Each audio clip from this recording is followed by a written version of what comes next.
Ladies and gentlemen, from Concord, California, and now available on barbershopwindow.com comes the most pathetic, hideous, sloppy, eternally disgusting, continuously terrible, and fantastically laughable woman to appear on this or any other t-shirt ever.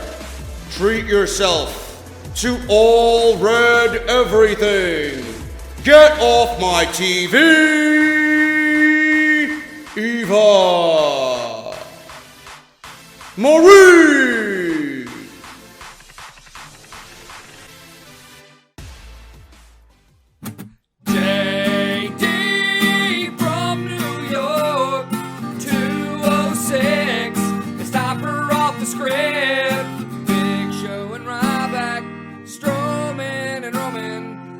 My fucking TV, especially Eva Marie, and all you fucking goons, just grab a cold beer. The man of the hour is finally here. JD from New York, 206, it's time for Off The Script. JD from New York, 206. Time for Off The Script.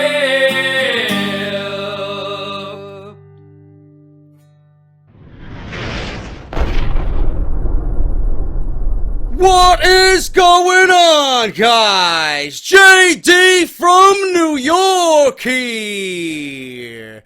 And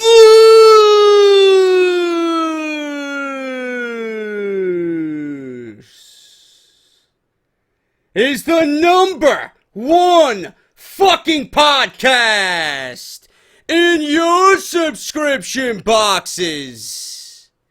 Right here on YouTube.com. This is Off The Script. Thank you guys so much for joining me. Episode 132, part number 3 for this Sunday. August 28th, 2016, man. Before we get into the news, more on a serious note here. He said I didn't have to do anything, I didn't have to say anything, but I'm going to because I consider him a friend of mine, and he's been a huge supporter of this channel and what I do here, not only with my podcasts, but with my gaming entertainment as well. HORSESIXZERO, and we've mentioned him on the channel quite a bit. He's a fan of Out of Nowhere. He's a fan of Joe and I. And again, he said I didn't have to mention anything this morning to you guys, but I'm going to anyway because I feel that he could use all the support collectively from everybody that watches Off The Script on a weekly basis. His sister unfortunately passed away within the last week. And he's been going through a tough time, and you know, you guys know how it is, I'm sure, if you've lost a loved one, you know, someone especially that close to you, like your sister, or anybody. But it's very difficult for me to talk about things like that because I really haven't experienced all that so much. It was only twice in my life. Once when I was very, very little, and my parents pretty much kept it away from me when my dad's mom, my grandma on my dad's side of the family, passed at the age of 50 because she had pancreatic cancer. And then obviously you guys know the deal with my grandpa on my mom's side. Her father passed due to Alzheimer's. I won't get into the details, but I just want to say, if you guys are supportive of what I do here, I want you guys to go support HORSESIXZERO, okay? He's keeping his time busy with Titanfall 2 and the tech beta that's out this weekend. I've never seen anybody more involved in the Titanfall community. I've never seen anybody care about a game so much like Horse. He's tweeting Vince Sampella. He's tweeting fucking Respawn Entertainment about how to make this game better because he genuinely loves and cares about the game and the game's direction. He's keeping his time busy with that. He's keeping his mind busy with that. And I want you guys to send him some thoughts and prayers. I want you guys to go tweet him. I'll leave you his Twitter down below. You guys should know it by now, at HORSESIXZERO on Twitter. And I'll leave you his YouTube channel. If you guys want to go subscribe to the YouTube channel as well and show him some support in some of his latest videos, man. His Titanfall videos are very, very good, very informative about the direction of the game. Horse, we're here for you, brother. You know, I know you didn't pretty much say I had to do this or not, but I wanted to do it. You know, out of the kindness of my heart, I feel like you could use all of the thoughts and prayers and good vibes that are going to come your way. You know, you guys did it with me and my grandpa, and you know, I still think about him every day. It's very, it's just a tough situation, man, when you go through something like that, you know. And I still got recurring things happening with my family, and things aren't looking good for several members of my family, and I don't want to talk about it right now because it's really bringing a damper on everything, you know, within my family, my mom, my dad, my brothers. It sucks, you know. So I don't want to talk about that here, but you know, Horse, we're here for you, bro. If you guys want to go tweet him, send him some good vibes, man. He could certainly use it. Twitter and his YouTube will be down below. We're always here for you, man. If you need anything, you know how to reach me. I'm always here for you.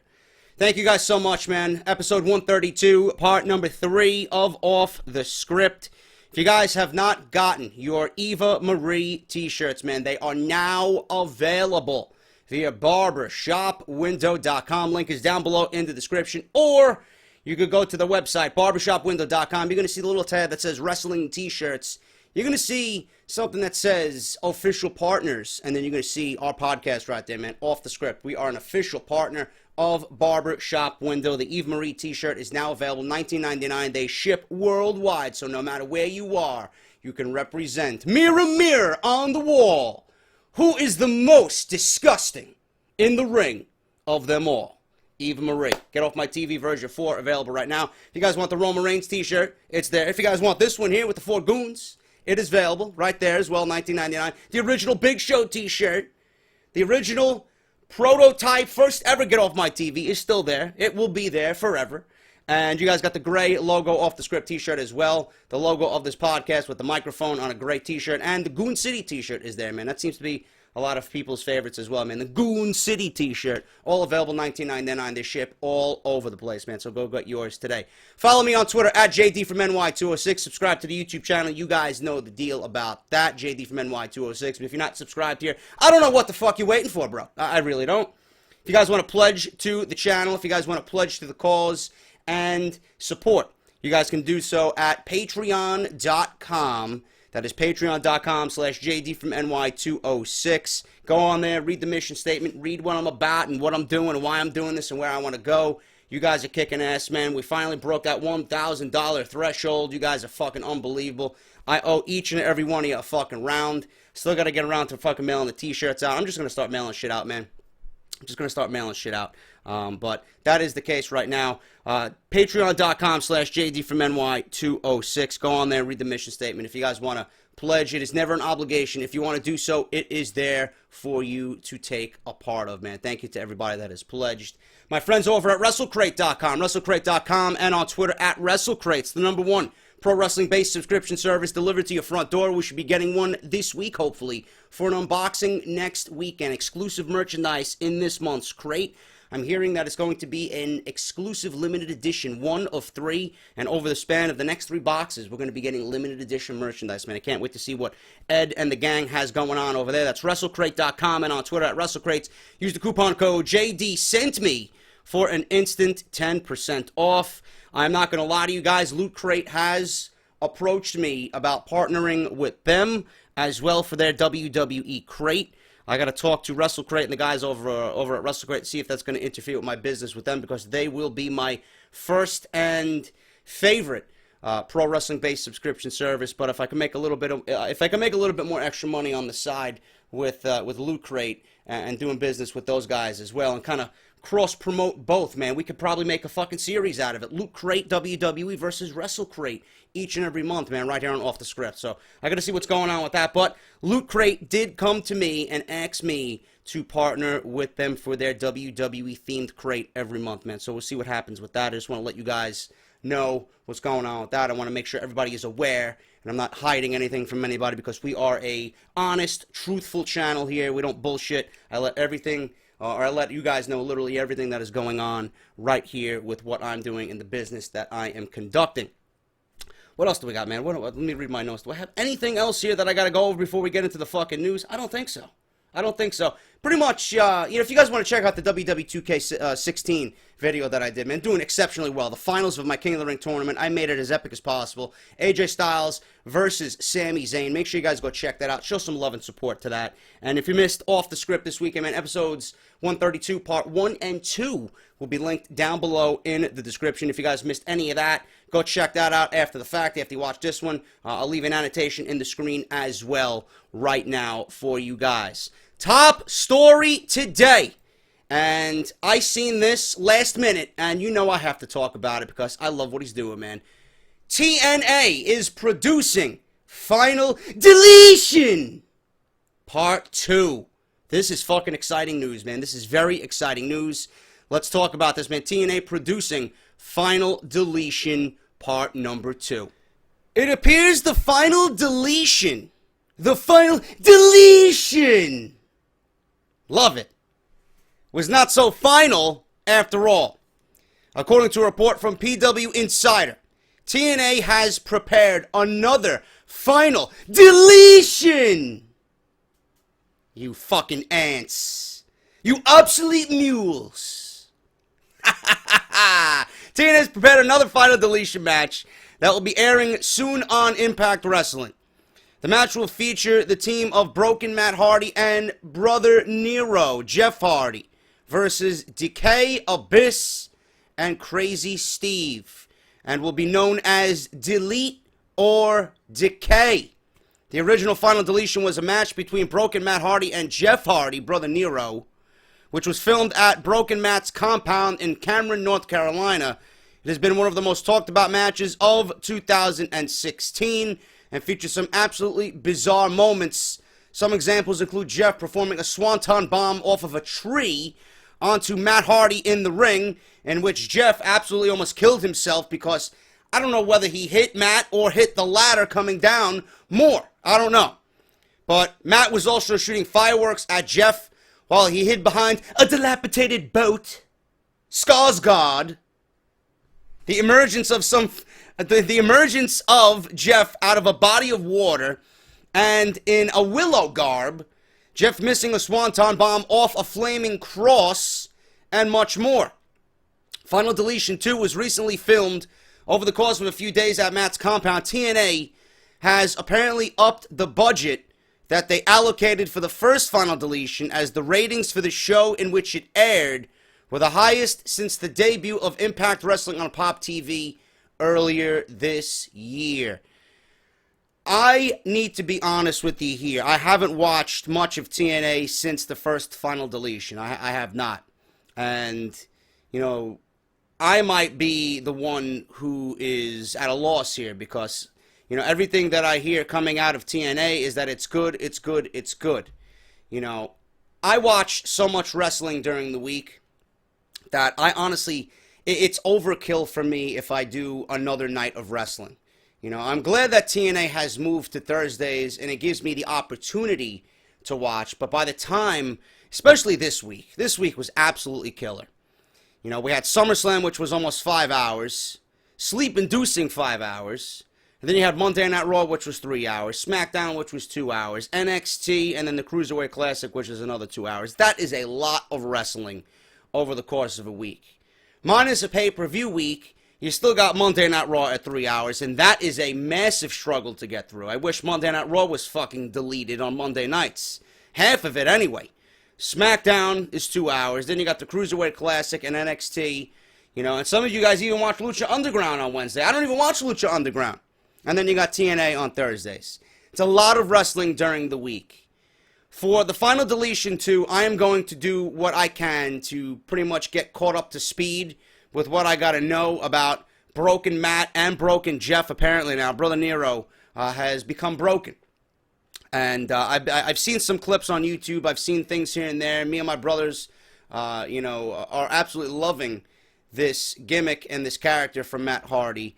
And I've been on record stating that when I first, it was literally that week, when that promo came out where they documented Jeff going to Matt's house, and he was pretty much, he was pretty much forced to sign a contract. He was pretty much attacked by Broken Matt downstairs in the ring that started it all, you know, and then Matt put Jeff through that table.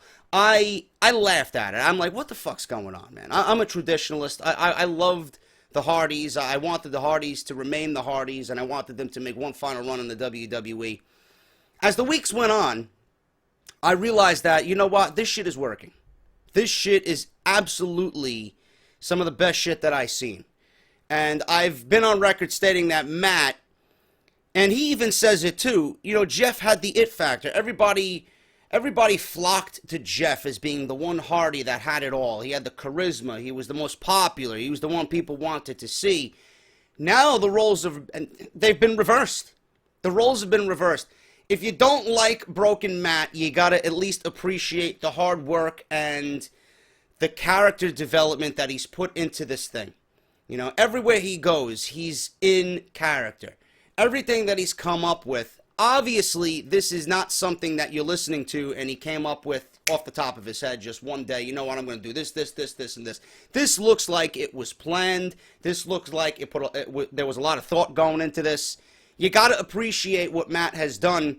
He's taken him and his character and the Hardy brand and he's transformed it into something new for 2016.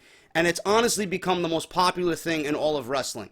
Everybody is imitating Broken Matt. Everybody is talking like Broken Matt. Everybody's using the same fucking phrases and lines as Broken Matt. It's come to a point now where Broken Matt has phrases that are being chanted on Monday Night Raw. He had phrases being chanted at SummerSlam when they unveiled the new WWE Universal Championship. You know, chants of delete were heard all through the Barclays Center on Sunday and on Monday when the Dudley Boys mentioned the Hardy Boys, and you've seen everybody doing the fucking delete. It's amazing. That was one of the best parts of Monday Night Raw on Monday.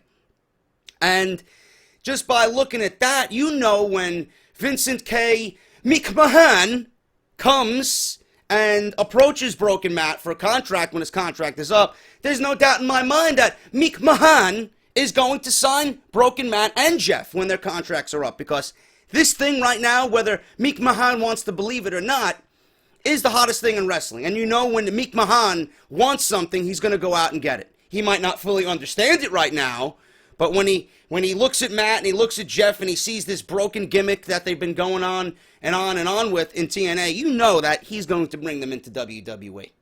The possibilities of Broken Matt in WWE, especially on a Smackdown brand, you know, or a Raw brand, and you put him in a feud with a Bray Wyatt or a Randy Orton or John Cena or something like that, that's money, man. That is absolutely fucking money. You can even take the whole fucking Final Deletion and Brother Nero thing and put it in WWE, you know? I love it. Whatever they're doing is working. Now, my only gripe here with a Final Deletion 2, okay? Obviously, coming out of the Final Deletion, we figured that it was the final deletion. Okay, we didn't expect to see another one. I am not upset that we might be seeing another one. My only thing is, every time Matt gets into a feud with somebody, is it going to result in another final deletion? Like its own little segment or its own little part of the show or its own match or its own, it's like its own event almost. It's a big time thing. I understand why TNA wants to do another one because it was so successful. I understand that, you know, at this point in time with their storyline with Decay, that it probably calls for it. Okay, now that you turn Broken Jeff into somewhat of the same character as Broken Matt, he's become broken. I understand that. I don't want TNA to beat this thing into the ground and have it become oversaturated. That is my concern. You take something that's good and successful and it's fucking unbelievable for your product and your brand, and you keep doing it and doing it and doing it. If people want to see it, okay, I understand. But don't take something that was so special and do it again for the sake of popping a rating. There was a reason why the Final Deletion was so great the first time around. It's because it was new, it was different, it's something that we've never seen before in professional wrestling, And it was, and I use this term a lot, it was organic. It was natural. It happened out of nowhere. It happened out of a storyline and a gimmick that people immediately, when they seen it, they didn't know what to think.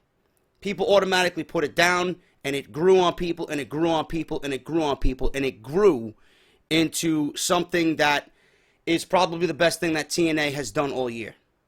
It's grown into the thing that has pretty much taken TNA from the depths and resurrected it into something that can keep them afloat for the time being. TNA was in trouble.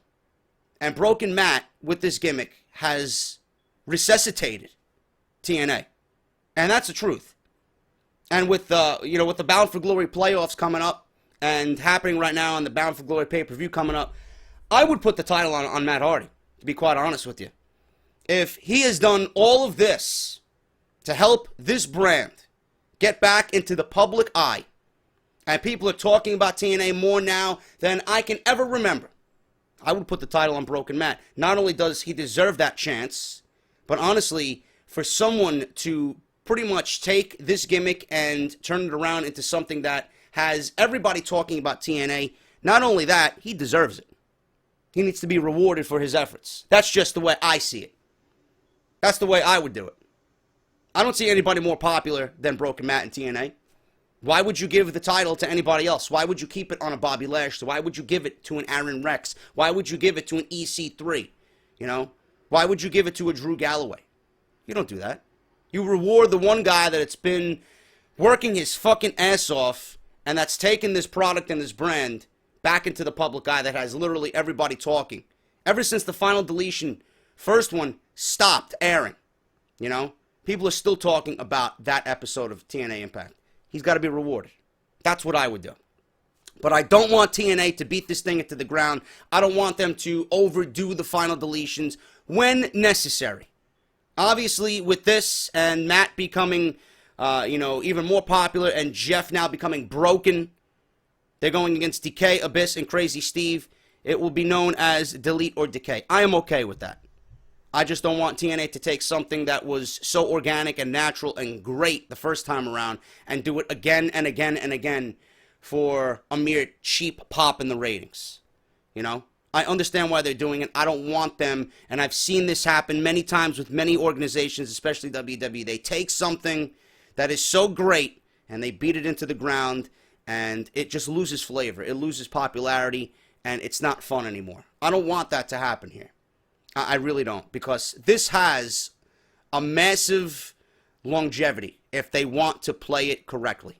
I don't want to see that happen here. I'm loving what they're doing. I myself have to get caught up about this Final Deletion too. I have to get caught up on the whole storyline with Broken Matt and Brother Nero and Abyss, Decay, and Crazy Steve. I got to get back into the swing of things and find out what's going on here. I'll probably look on YouTube. I'll probably see if I have TNA Impact on demand for Verizon, because that's my cable provider. Got to watch old episodes of what's going on here, because when Final Deletion 2 does happen, you can guarantee I'm going to be reviewing, because I absolutely fucking loved the first one. So, TNA producing Final Deletion 2. This is good news for everybody. Good on TNA. Great job by Matt Hardy, as always, and Jeff Hardy. This is going to be something people are going to be talking about. Going to add to their popularity, and I can't wait to see it unfold, man. Especially now that they have an upped budget. Everybody thought, the Final Deletion could have used a little tweaks here and there. WWE tried to take it with their Wyatt compound match with the Wyatts and the New Day. They had the production, and they just overdid the production. Lighting and special effects and this and that. Meanwhile, they had the entire setting there, and all I wanted to see was 3 guys of the Wyatts versus 3 guys in a New Day go at it in a remote area, use whatever fucking weapon that they could find in this swamp-like area, and just beat the shit out of each other. Similar to what Mankind and The Undertaker did in the Boiler Room Brawl. Just unadulterated, unedited, raw match and carnage. That's all I wanted to see. I understand why they did it with the Final Deletion. They wanted to make it, over dramatic, and they had that campiness to it, but everything just gelled so well that it was just infectious. Now with an upped budget, I can't wait to see what they do, man. So just by that fact alone, I think people are going to be fucking anticipating this thing. With an upped budget, I can't wait to see what they got going on. Maybe we see Skarsgård again. Maybe we see some more Roman candles again, man. I don't know. Maybe we see another Skarsgård. I have no fucking idea. But whatever the case may be, can't wait to see it.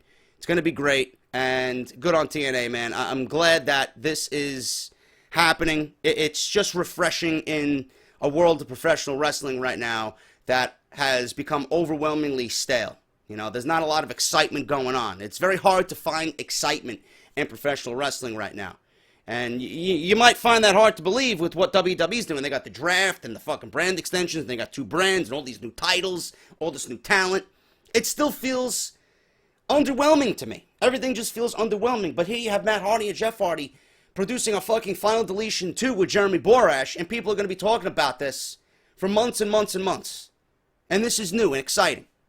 That's all it takes, man. It's all it takes. You take Matt and Jeff and everybody involved in this having fun, and it's organic and natural, and it's different, and that's all we want.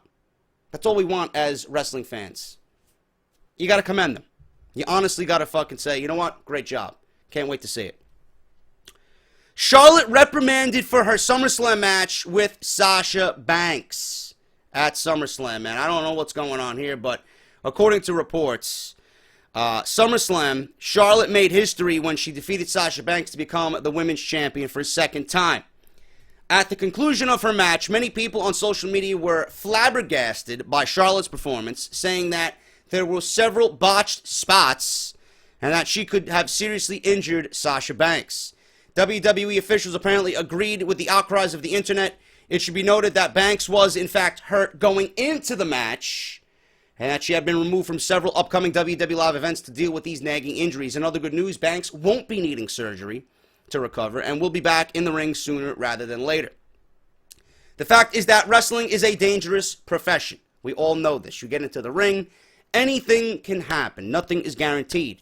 Charlotte has an accident, or Charlotte had an accident, but accidents happen in the ring all the time. Fortunately, most performers are able to walk away from them. Other times, the situation can occur like the one between Finn Balor and Seth Rollins later on that night at SummerSlam. That could have been completely avoided. Absolutely fucking avoided. No reason why Seth Rollins needed to fucking hurl Finn Balor into a barricade, ultimately injuring his fucking shoulder. His shoulder popped out of its socket. Finn Balor popped it back in its socket. Amidst all the pain, he finished the match and won the championship, the Universal Championship. Later that night, people knew of his injury. Monday morning comes, we all find out Finn Balor's injury is bad. He's going to be out 4 to 6 months. He's got a torn labrum. Seth Rollins now injures another with the same move that injured Sting. This is why we don't see Sting in WWE anymore. This is why Sting is no longer an active WWE performer. You think Sting wanted to remain out for the remainder of his career after just coming into the WWE for 2 matches? And I don't count that Big Show match on Monday Night Raw. Who the fuck would?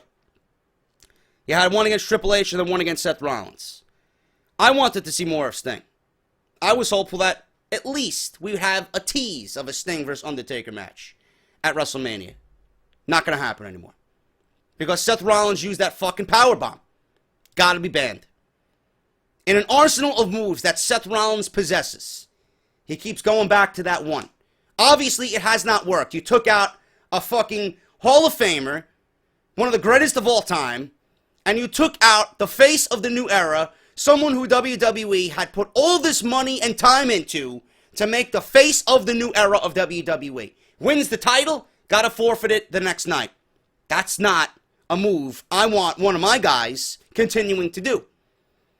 All you needed to know was that this ended the career of Sting. I would have ended it then.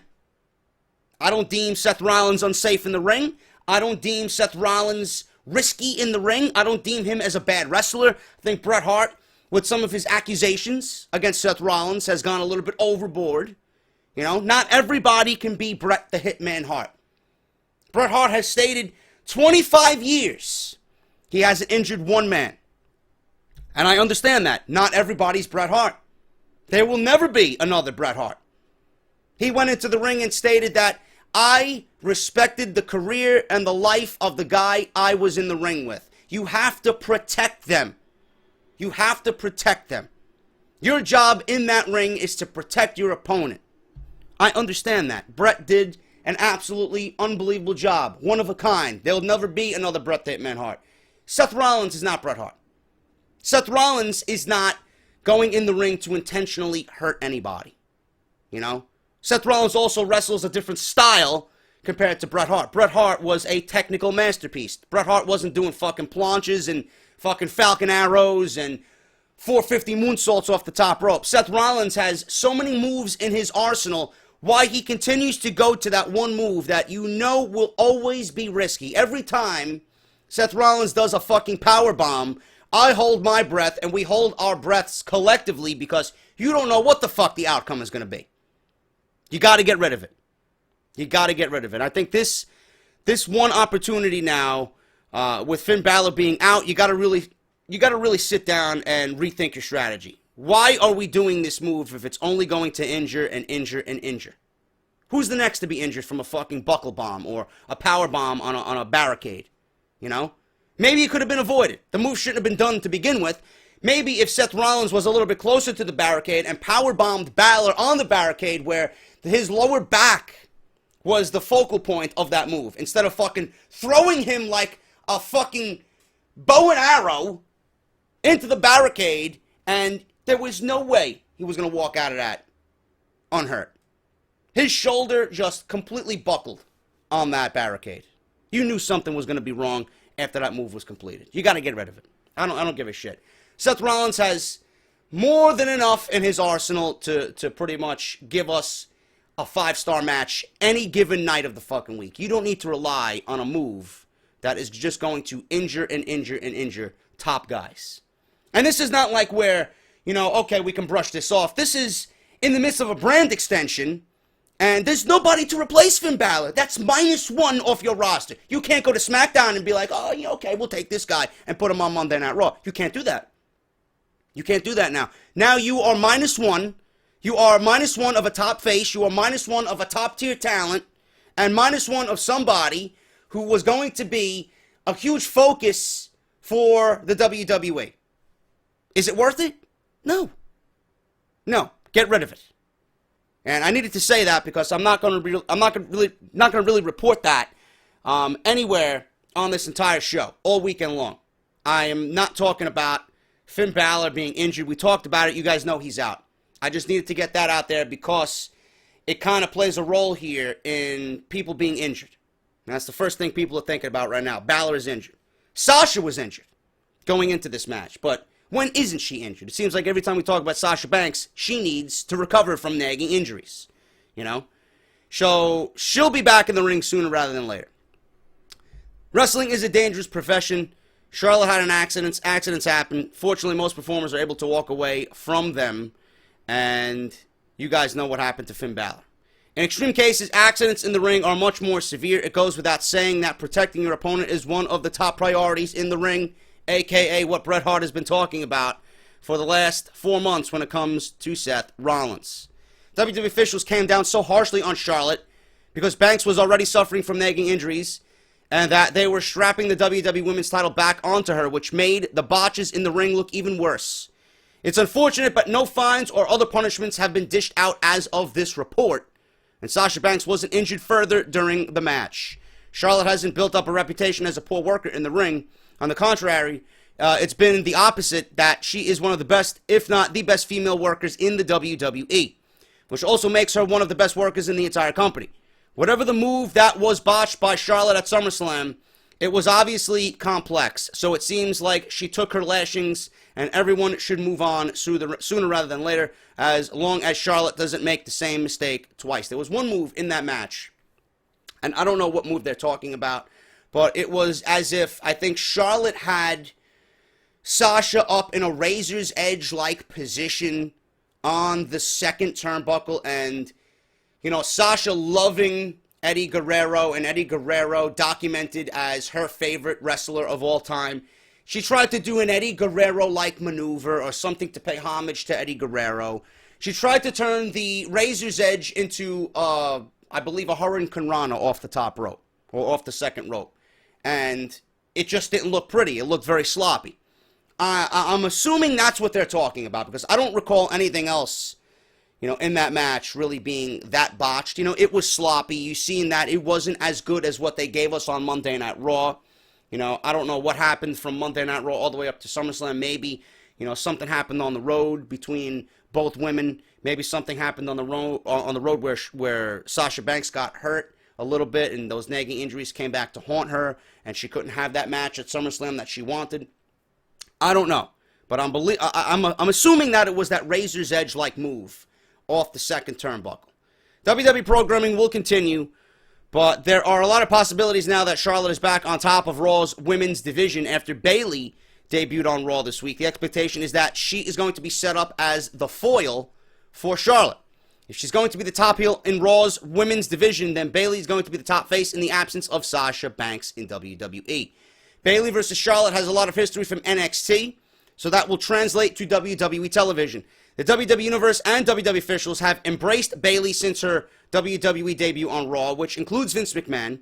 It's now unclear how creative plans for their feud are going to come about on Raw over the next few weeks, but a big match between the two seems very likely for Clash of Champions.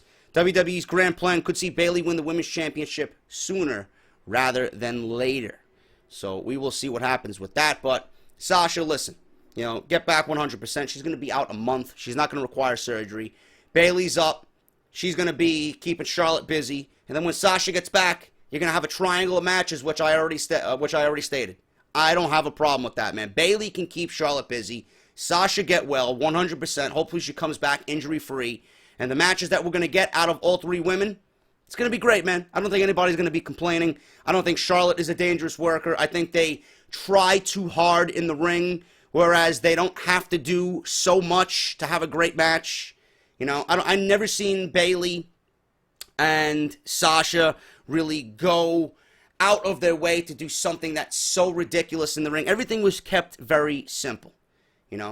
Things do happen in the ring, yes, but you don't have to go out of your way to do these risky moves for a cheap pop and to, make everybody ooh and ah, We don't need to see that. We don't expect that from the women, We don't expect that at all.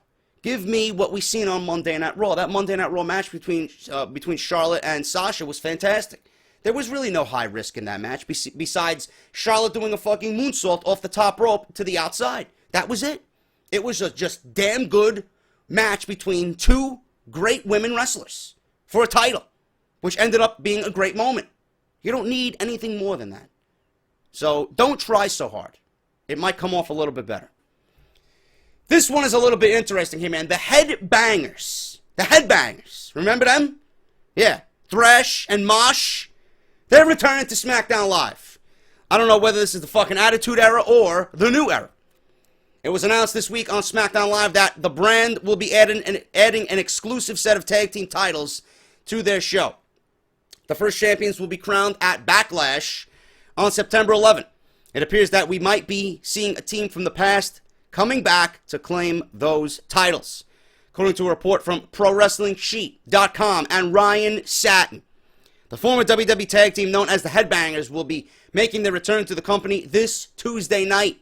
It's being rumored that they will face the team of Heath Slater and Rhino in the first round of the tournament. Chaz Wellington, known as Mosh of the Headbangers, posted the following on his Facebook account earlier today. The post has since been deleted. Take this as you will. Ever since Tyler was old enough to realize that I wrestle, I've had a dream/wish. The dream/wish was to wrestle one more time in a WWE ring so he could see it. This dream/wish will come true this Tuesday night in Dallas, Texas. I will be on WWE SmackDown Live on the USA Network. Not only will he see me in the ring, but he'll be able to watch it live on television. This is truly a dream come true for me, and I am beyond excited. Like I said, the post was since deleted. I don't know how old the Headbangers are. I don't know if this is a one-and-done type deal just to fill out that 8th spot in the tag team tournament. If they are good enough to go, if they are in decent shape, and they can give us 6 months to a year in the WWE Tag Team division on SmackDown, why not keep them around? I've been stating that you need tag teams in this division to legitimize it. You're not going to run a tag team division with fucking 6 teams. It's not going to happen. You got to bump that up to at least 8. Then I'd be okay with it. Same thing with the women. You're not going to run a women's division with 5 women. I don't count Eva Marie because she's fucking terrible. Okay? We haven't even seen her in the ring yet, so she honestly doesn't even count. You got 6 women right now with Nikki Bella on the roster. Okay? It is what it is. You need more. I'm not going to constitute 6 women as a division on a brand. You got to bump it up to at least 8. And then you possibly add more and more. Okay? You don't want to overdo it, but right now, the way the divisions stand, both the tag team and the women, they're not really divisions. It's lack of a division, I would say. But the Headbangers returning to SmackDown Live, we don't know if this is, like I said, a one-and-done deal. If they still got it, why not? Offer them a contract, 6 months to a year, whatever the case may be. We'll see what happens on SmackDown Live. If they got it, if they still got it, I wouldn't mind seeing them, man. They were always entertaining. They were always a decent team during the Attitude Era. Why not? So it'll be interesting to see what happens on SmackDown Live. If this is true, according to them, they are coming back. And it was since deleted. He wouldn't have deleted it if he didn't make a fuck up. So WWE probably seen that and be like, take that down. Not supposed to be doing that. So we'll see what happens on SmackDown Live. Headbangers are returning. You need talent for the division. Why the fuck not? Alberto Del Rio and his wife says he committed adultery. Divorce papers have been filed. What the fuck's going on here? Alberto Del Rio's wife, Angela, filed for divorce at the end of June and stated that their marriage ended May 27th, 2016 due to adultery. We got Angela stating that she wants a judge to issue a restraining order against Del Rio that would limit contact between the couple. Everyone is aware Del Rio is currently in a relationship with fellow WWE superstar Paige. It should be noted that Angela listed the separation just 2 weeks ago after Del Rio and Paige went public with their romantic relationship. Del Rio filed documents which were obtained by Pro Wrestling Sheet and Ryan Satin last week, claiming that his relationship with his wife ended in June 2015, and it was because Angela was guilty of cruel treatment towards him.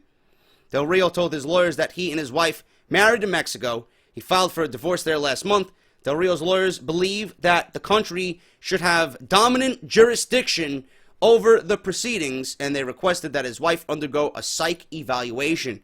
Both Del Rio and his wife want full custody of their children, ownership of their house, and her car. The judgment has yet to make an official statement, or the judge has yet to make an official statement. This is going to get fucking messy for Del Rio. So, you want to know why he is the way he is on television, and he's fucking unhappy, and he's miserable. All has to stem with this, right? You're going to get your kids taken away, ownership of their house, the car. He's going to be left with nothing. All for a relationship with Paige. Whatever the case may be, man, if Del Rio finds happiness out of all this, God bless him. I don't know who the fuck would want to go through this at all, but ultimately, all I will say is this. I don't really give a shit about any of this. I figured it was fun to report on. Del Rio and what he is going through is his own fault. It is his own doing. You reap what you sow, I guess. I don't know. Whatever the case may be, Del Rio is going through a nasty divorce with his wife, Angela. Obviously, Paige is in the middle of all this. That's also a factor in her WWE status as well. Who the fuck knows what she's doing? She has not been the same Paige that we've come to know and love ever since coming up from NXT. She is definitely not the same Paige. She may be stressed out about all this as well, just as Del Rio, man. But this is all Del Rio's fault. That's all I could say about that.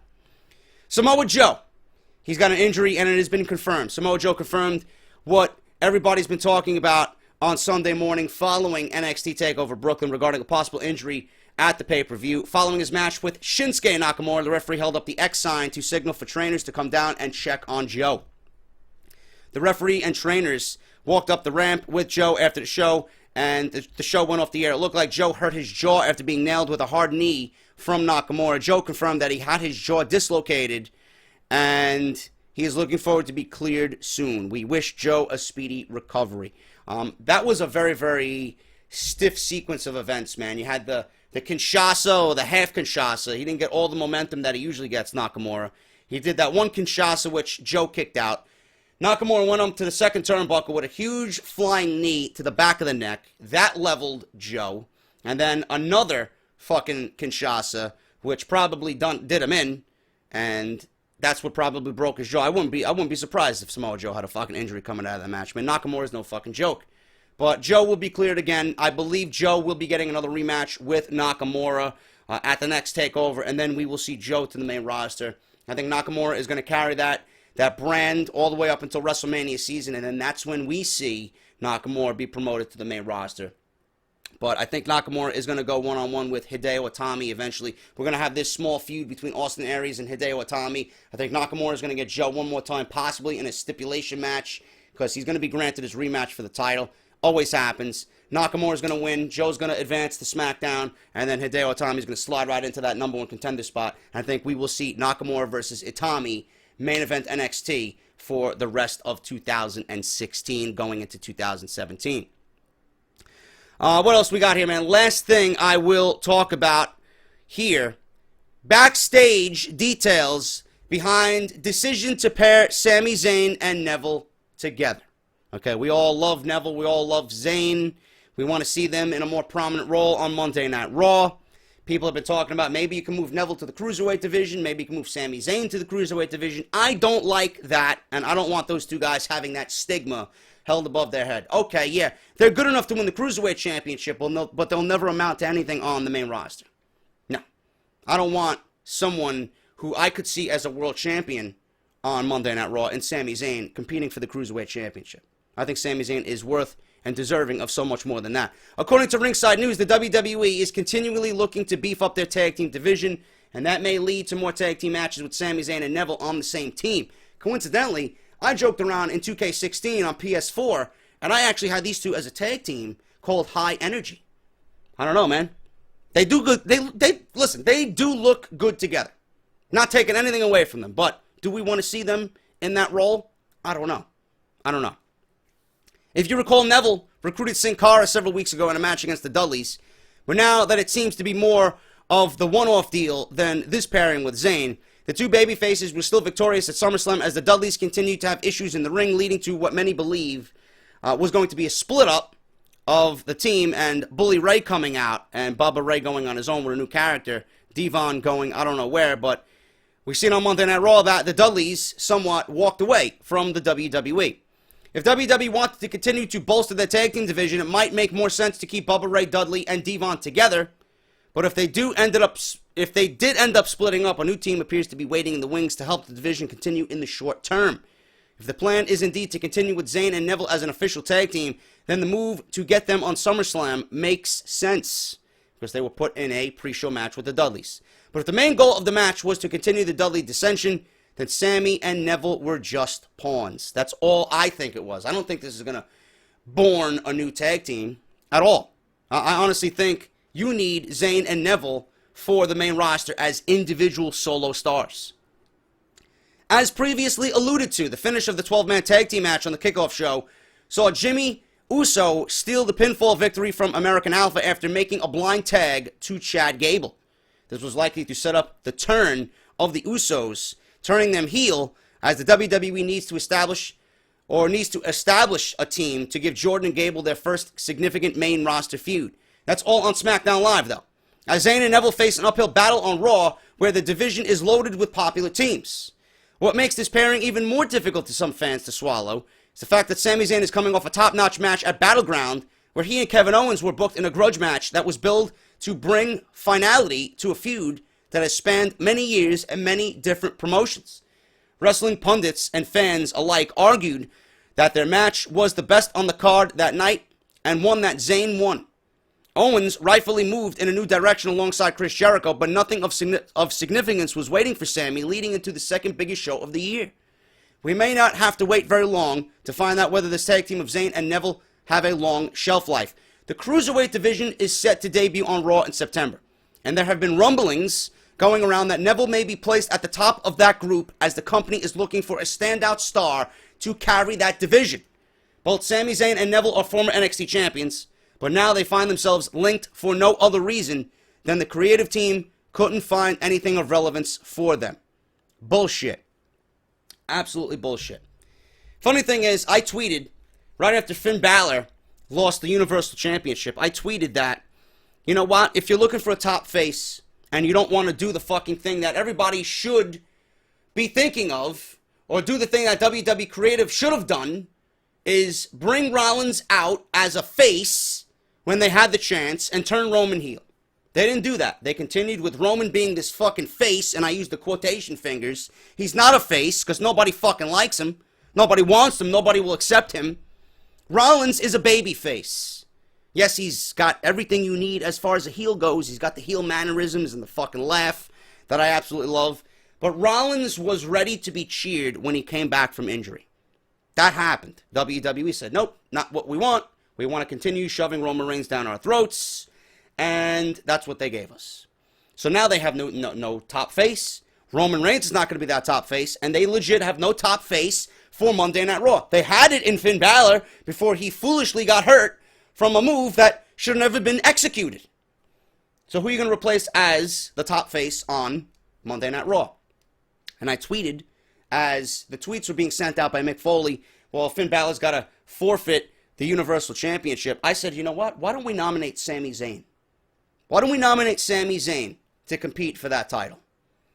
Lo and behold, Sami Zayn comes out on Monday Night Raw. After Finn Balor finishes in the ring, he's walking up the ramp. Seth Rollins comes down the aisleway laughing at Finn Balor, which was hilarious. It's actually made into a meme. And then Rollins is in the ring with Foley and Steph, and they are pretty much going back and forth. Rollins believes he is now the champion. Sami Zayn comes out to a massive fucking reaction in Brooklyn. Why they wouldn't go with Sami Zayn in that role, I think everybody that night would have loved to see Sami Zayn come out on top and pull off the underdog Cinderella story and win the Universal Championship, man. I would have given the shot to Sami Zayn. I would have given him the chance to be that babyface. Everybody loves Sami Zayn. Everybody loves seeing him perform in the ring. Sami Zayn has that, I wouldn't say he has that it factor that Daniel Bryan had, but if there's someone reminiscent of what Daniel Bryan brought to the table with that underdog Cinderella type mentality, it is Sami Zayn. Why wouldn't you give him that opportunity? Because now you're looking at four guys on Monday. Rollins, Reigns, Big Cass, and Kevin Owens. Rollins is the easy choice. You could give the title back to Rollins and start all over from square one. And you can have Reigns versus Rollins again. But nobody wants to see that. We are so over that.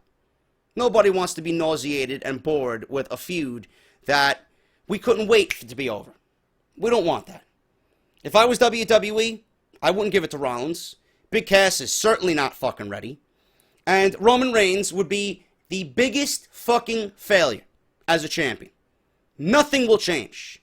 WWE thinks by giving him the Universal Championship that things are miraculously going to change. It is not going to change. First of all, you got to tie up loose ends with Rusev. If you don't finish things up with Rusev, it's not going to make sense.